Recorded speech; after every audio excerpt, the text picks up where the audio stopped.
AN7 ha estado muy atenta a este tema de los problemas que estamos presentando hacia lo interno del Poder Judicial y le hemos dado el tratamiento que hemos considerado adecuado, y es tener una mirada amplia de entender que un problema se puede manifestar en un espacio de la Casa Democrática, pero puede originarse, estar originado en otro lugar. Para tratar de manera amplia hemos invitado a un conocedor del Poder Judicial, a un impulsor de la reforma judicial y a un ejecutor de gran etapa durante 14 años de esta reforma. Me refiero al expresidente de la Suprema Corte de Justicia, el doctor Jorge Suberoiza. Buenos días, bienvenido, doctor, gracias por aceptar nuestra invitación. Muchas gracias, muchas gracias. Gracias por estar con nosotros, y como dice Homero, pues obviamente es un tema que no compete solamente al Poder Judicial, pero queremos saber su evaluación, porque hemos visto todos los escándalos que han estado ocurriendo en estos últimos meses, bueno, años tenemos en esta situación, y quisiéramos ver su perspectiva desde una persona con toda la experiencia. Mire, yo he sido muy cauto en hacer una evaluación de la actual administración de justicia, tanto en el área del Ministerio Público como en el de la Judicatura, porque después de yo haber permanecido 14 años y medio al frente de la Suprema Corte de Justicia, del propio Poder Judicial, no es muy ético que comience a hacer una labor de crítica. Yo creo que realmente hay una crisis a lo interno de la Administración de Justicia, pero más centralizado en el área del Poder Judicial que en de la propia, el propio Ministerio Público.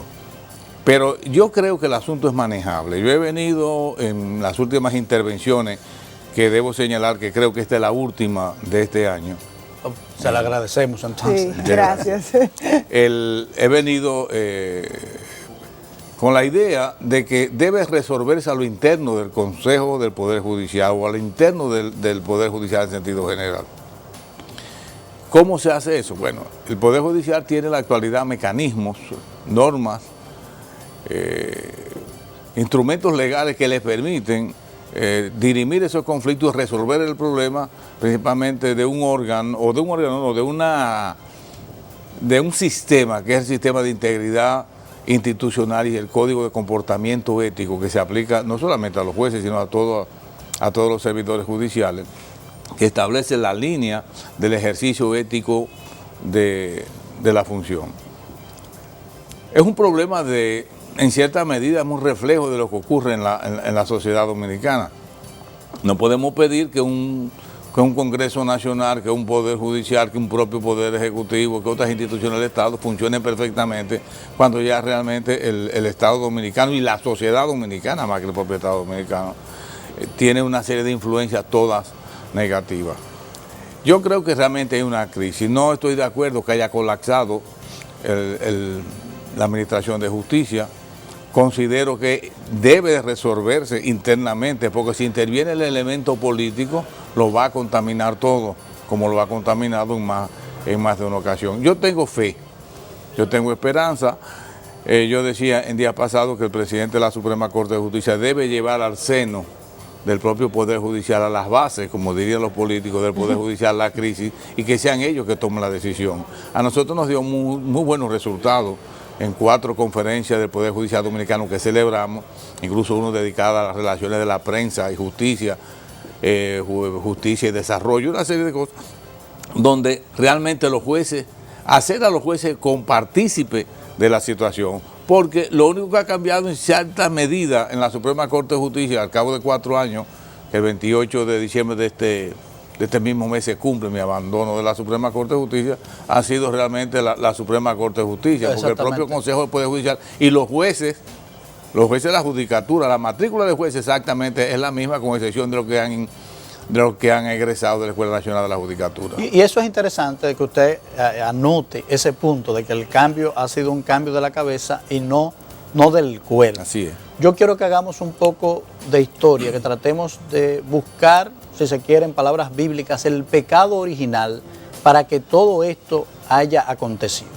En las declaraciones publicadas de la jueza imputada, una de las juezas imputadas, porque hay que recordar que son varios, ella se refirió a que muchas de las decisiones se tomaban por órdenes superiores. Y uno debe entender, por eso de órdenes superiores, los superiores de la jueza y tal vez los superiores que fuera del Poder Judicial ejercen una influencia histórica. Yo quiero que usted me evalúe el proceso de escogencia de los actuales jueces en esa reunión del Consejo Nacional de la Magistratura, que a raíz de la reforma constitucional del 2010, bueno, se abocaron a escoger una nueva justicia. ¿Usted no es de la opinión que ese pecado original data de ese momento y de ese procedimiento, de la forma que se utilizó? Mire, eso hay que dividirlo en dos fases. Una primera fase la dirigió el despacho del presidente de la Suprema Corte de Justicia. Toda la logística, desde la convocatoria, la operatividad, las entrevistas, toda esa etapa se organizó desde el despacho del presidente de la Suprema Corte de Justicia con equipo dependiente del despacho del presidente de la Suprema Corte de Justicia. Yo debo dar fe y testimonio que en esa primera fase no hubo un proceso de transparencia más grande, un proceso de transparencia total. Ahí absolutamente nadie puede decir que las preguntas fueron preindicadas, fueron preseñaladas, sino que cada uno preguntaba lo que entendía. Y absolutamente nadie sabía, podía tener conocimiento, hasta muy entrada ya el culminar del Consejo, quién iban a ser los seleccionados o no. Esa primera fase yo puedo dar fe, testimonio de que fue totalmente transparente. Ahora, en la segunda fase es una cuestión ya que de lo que ocurrió principalmente en la última noche en el Consejo Nacional de la Magistratura, que yo he dicho más de una ocasión, lo repito hoy, no puedo bajo ninguna circunstancia revelar, porque sería violentar me violento yo mismo, mi ética se ve violentada, violada, pero también el secreto de las deliberaciones.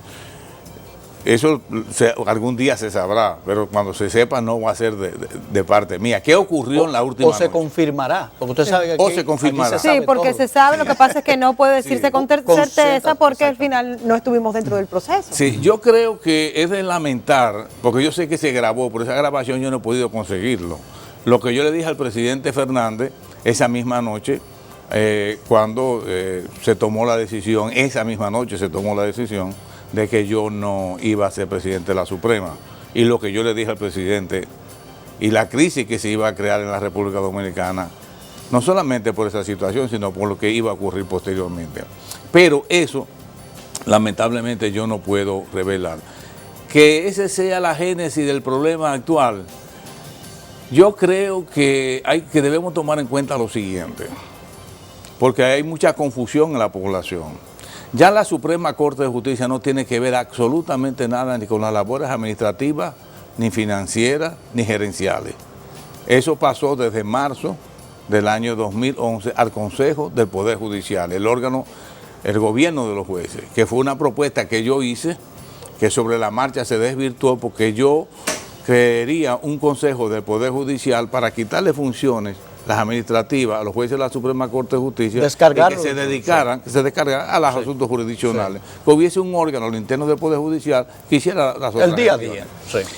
Yo había tomado como parámetro un proyecto de ley que una vez había sometido doña Milagros Ortiz Bosch, siendo senadora, que era formar como una especie de consejo de administración a lo interno del Poder Judicial que administrara realmente principalmente los recursos económicos y demás. Eso después yo me di cuenta que habían otros países que era el Consejo del Poder Judicial, como el caso de México, de España, de Portugal, de Costa Rica, que funciona y funciona muy bien. La idea mía era que formara parte de ese consejo el director de la carrera judicial, el director de la escuela, el director de la defensa pública, o sea, muy interno.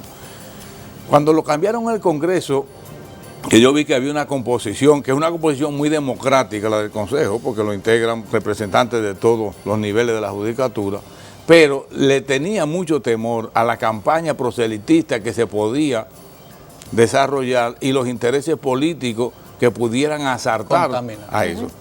Parece que efectivamente eso ocurrió. Sí. Y va a ocurrir ahora. Lamentablemente los políticos contaminan todo en la República Dominicana y lo contaminan para mal. Ahí estamos totalmente de acuerdo.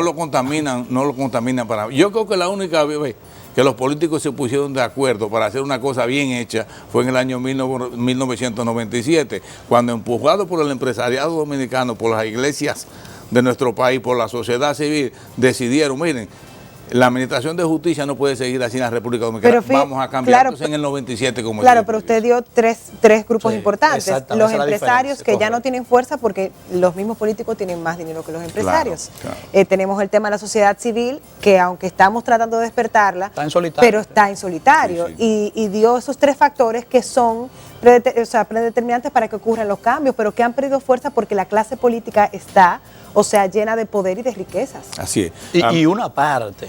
Sí, una parte, porque con todo eso no se generaliza. Ahí que está, el debilitamiento, sabemos que la democracia dominicana está debilitada porque los partidos se han debilitado. Sí. Y entonces hay una hegemonía que indudablemente no es positiva, cuando hay una hegemonía de una sola fuerza en todos los poderes del Estado.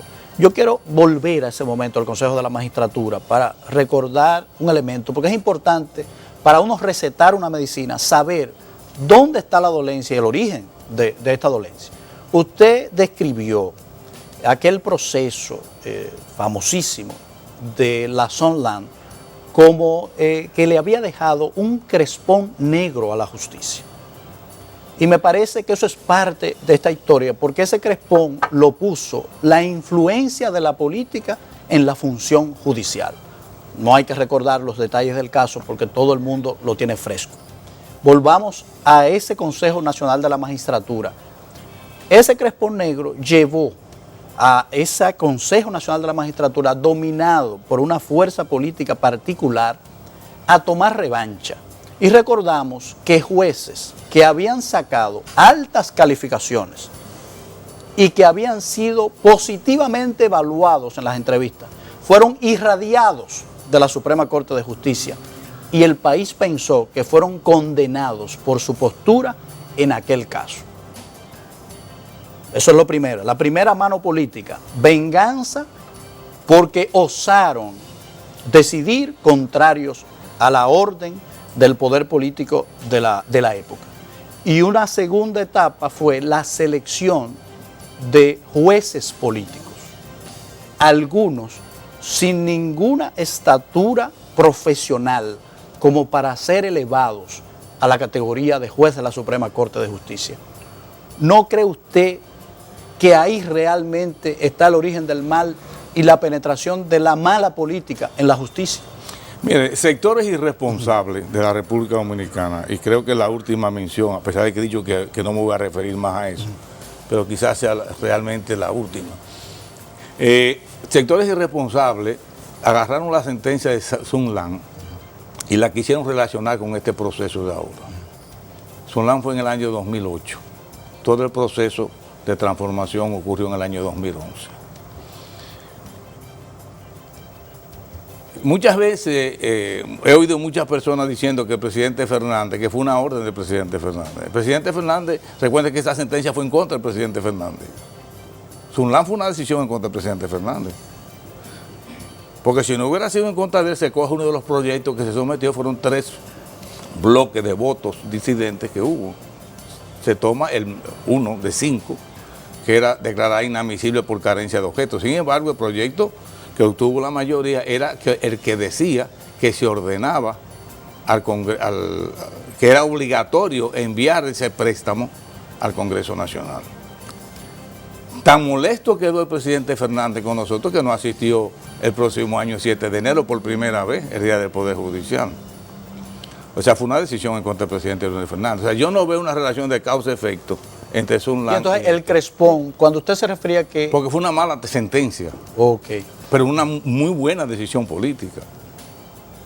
Y muchos sectores analfabetos principalmente hablaban de crespón negro, cuando yo sé crespón, porque todos los crespones en todos los idiomas son negros.